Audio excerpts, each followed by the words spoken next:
કે વૈષ્ણવની વ્યવસ્થા કેમ? તો કે વૈષ્ણવ જે પણ એરિયામાંથી આવવા માંગે હું વ્યવસ્થા કરીશ. લગભગ 56 બસો અમદાવાદના દરેક વિસ્તારોમાં 56 રોજ આવશે વૈષ્ણવને લઈને અને રોજ એમના ઘરે પહોંચાડશે. આવી વ્યવસ્થા. લગભગ તો 100 બસો થઈ જાય એવું નામો આવ્યા હતા, પણ બધી વ્યવસ્થા તો કરવી કદાચ વ્યવસ્થાપકના અર્થમાં પણ વ્યવસ્થાના ભાગથી પણ સંભવ નહોતું. કારણ કે જ્યારે ઇલેક્શનનો કાર્ય ચાલી રહ્યું છે આપણા રાજ્યમાં અને એવા સમયે આટલી બસોની વ્યવસ્થા ઊભી થવી, પણ જ્યારે સંકલ્પ વિશુદ્ધ હોય ત્યારે આપણું કાર્ય ઠાકોરજી ઉપાડી લેતા હોય છે. મનમાં અલૌકિક ભાવ હોય ત્યારે આપણું કાર્ય ઠાકોરજીનું કાર્ય બની જતું હોય છે. અને જાણે આ સમગ્ર આયોજન ઠાકોરજીએ પોતાના ખભા પર લઈ લીધું. એ રીતે સ્વજનો, સાથીઓ, સંબંધીઓ બધા જ જોડાતા ગયા અને આજે સાકાર રૂપે જે કથાની પરિકલ્પના આપણે કરી હતી એ કથામાં આજે આપણે બધા બેઠા છીએ. આ ઠાકોરજીની કૃપાનું પ્રત્યક્ષ પ્રમાણ છે. કથા સાંભળીને કૃપા થાય એ તો પછીની વાત, પણ જેના ઉપર કૃપા હોય એ જ કથામાં બેસી શકે છે, એ જ કથાના આયોજનો કરી શકે છે. એટલે આ પરિવારને ખૂબ ખૂબ તાળીઓથી આપણે બધા જ વધાવી લઈએ કે આ પવિત્ર ક્ષણોનો આનંદ આપણને આ પરિવાર થકી મળ્યો છે. શ્રીમદ ભાગવતની કથામાં પણ તમે જુઓ તો શુકદેવજી વારંવાર પરીક્ષિત મહારાજનું અભિવાદન કરે છે, એને સાધુવાદ આપે છે. કારણ તે એવા પ્રશ્નો કર્યા જેથી મને ભગવાનને યાદ કરવાનો અવસર મળ્યો. જો પ્રભુ મળે એ તો પછીની વાત, પણ પ્રભુ મળે એવી કોઈ વ્યવસ્થા કરી આપે ને તો એનો ઉપકાર ક્યારે ભૂલાય નહીં.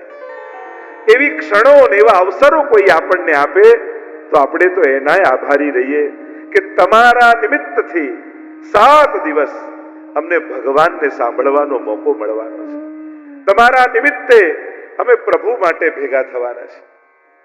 જો આ ભાગવત કથા એવી દિવ્ય ગાથા છે, એના મહાત્મ્ય તો એટલું ગાયું છે ને એટલું કહ્યું છે. કહેવાય છે કે જ્યાં ભાગવત થાય ત્યાં ભારત વર્ષના સમસ્ત તીર્થો આવીને વસી જાય છે.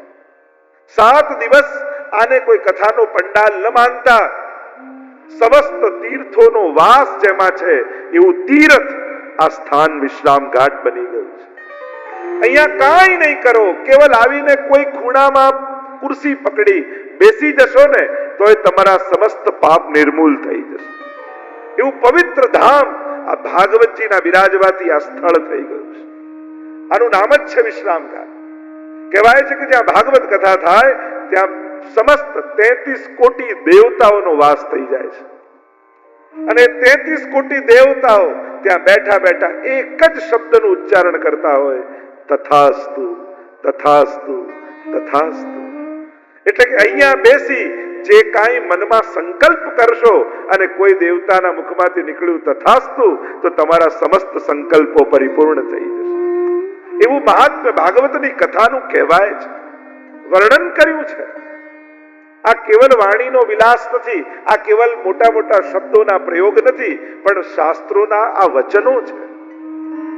સ્વયં ભગવાનને વચન આપ્યું છે, જ્યાં જ્યાં કથા થશે ત્યાં હું પોતે પ્રગટ થઈને બિરાજમાન થઈશ. એવું સ્વયં પ્રભુનું વચન છે. 7 દિવસ સુધી આ સ્થાન નાથ દ્વારા બની ગયું છે. સ્વયં શ્રીનાથજી બાબા ભાગવતજી રૂપે આ પરિવારને નિમિત્ત કરીને બિરાજમાન થઈ ગયા છે. એટલે અહીંયા આવીને જે કોઈ વંદન કરશે એના વંદન સીધા શ્રીનાથજી સ્વીકાર કરશે. કારણ કે ભાગવતજી અને શ્રીનાથજીમાં કોઈ ભેદ નથી. આ સ્થળ, આ કથા એનો પ્રભાવ તમને બતાવશે. આજની તારીખ લખી લેજો, આજનો ટાઈમ લખી લેજો. આ 4 તારીખે 5 વાગે તમે જેવા છો એવા 10 તારીખે 7 વાગે એવા નહીં રહો.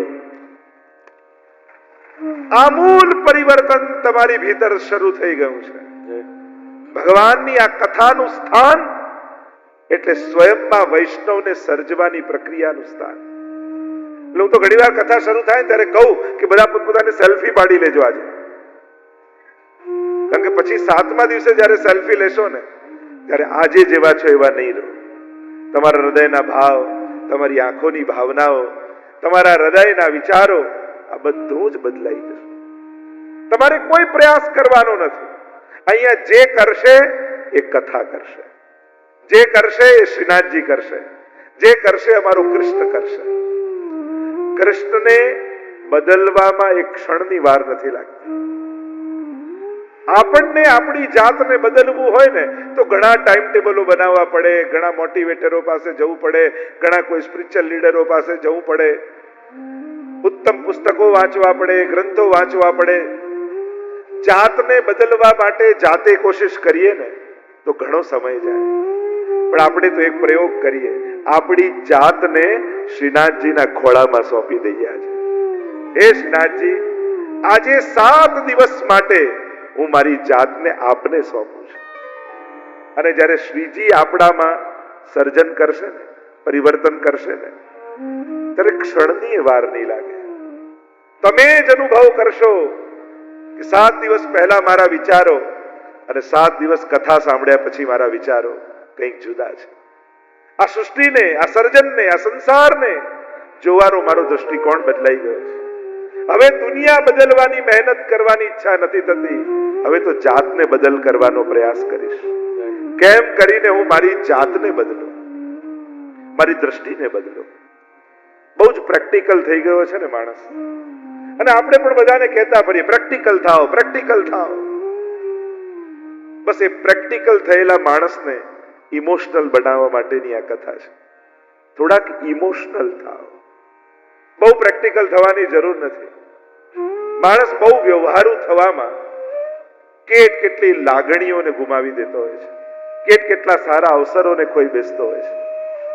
અત્યારના જે ડિજિટલ યુગ ચાલી રહ્યું છે, મશીનોને આધીન આપણે થયા છે, એવા સમયે માણસ મશીન ન બની જાય એના માટેનો આ એક પ્રયાસ છે.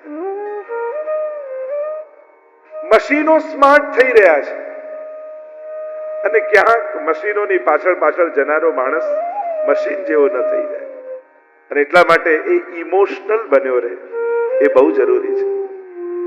ફેસબુકમાં ભલે 5000 ફ્રેન્ડ તમારા હશે, પણ ચાલતા ચાલતા પડી જશો ને તો બાજુમાં જે ઊભો હશે ને એ જ હાથ પકડવાનો છે. એ ફેસબુકમાંથી 5000 માંથી કોઈ આવીને હાથ નહીં પકડે.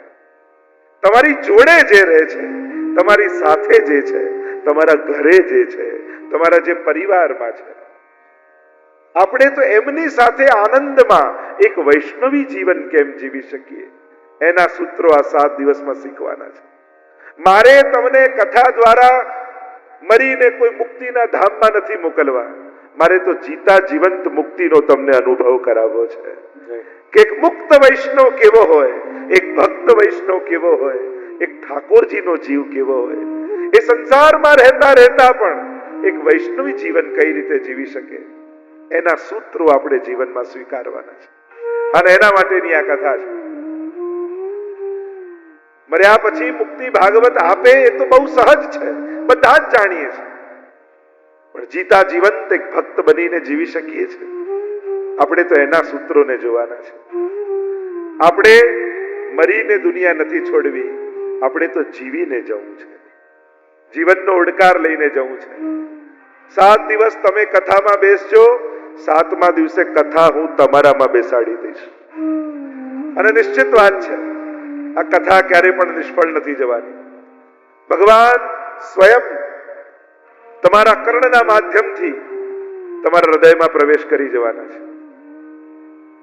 અને જુઓ ને, પ્રભુએ પણ કેવા સંજોગો આપણને કરી આપ્યા. આ સાબરમતીનો કાંઠો, અને આ સાબરમતીનો કાંઠો ઓળખાય છે આશ્રમથી. આશ્રમ તો હતો, પણ હવે આ કાંઠો વિશ્રામથી પણ ઓળખાશે કે જ્યાં વિશ્રામ ઘાટ આવીને બિરાજમાન. અને જીવનમાં વિશ્રામ આપનારું કોઈ તત્વ હોય તો એ કેવલ ને કેવલ ભગવાનની કથા છે. આરામ મેળવવાની દુનિયામાં ઘણી જગ્યાઓ છે, વિશ્રામ મેળવવાની એક જ જગ્યા છે અને એ છે ભગવાનની કથા. આરામ મેળવવા માટે સુવિધાઓ જોઈએ, સગવડતાઓ જોઈએ. જો એક છે આરામ, બીજું છે આશ્રમ અને બીજું છે વિશ્રામ. ગાંધીજીનો આશ્રમ તો આ તટ પર છે જ, પણ સંત આશ્રમ આપી શકે, ભગવાન વિશ્રામ આપે છે. કથા વિશ્રામ એટલે જ ગોપી ગીતમાં ગોપીજનો કહે છે, તવ કથામૃતમ તપ્ત જીવનમ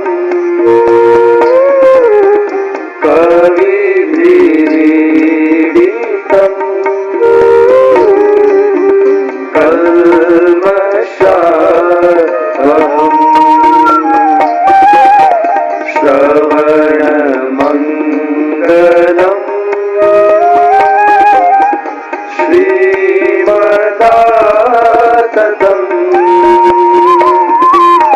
ભુવિ ગૃણન્તિ મે ભૂરિદા જના. મેરે સાથ ઓ શ્રીનાથજી, બધાનો અવાજ આવે, આવજો તમે વાટ જોઈ ક્યારના અમે અનેક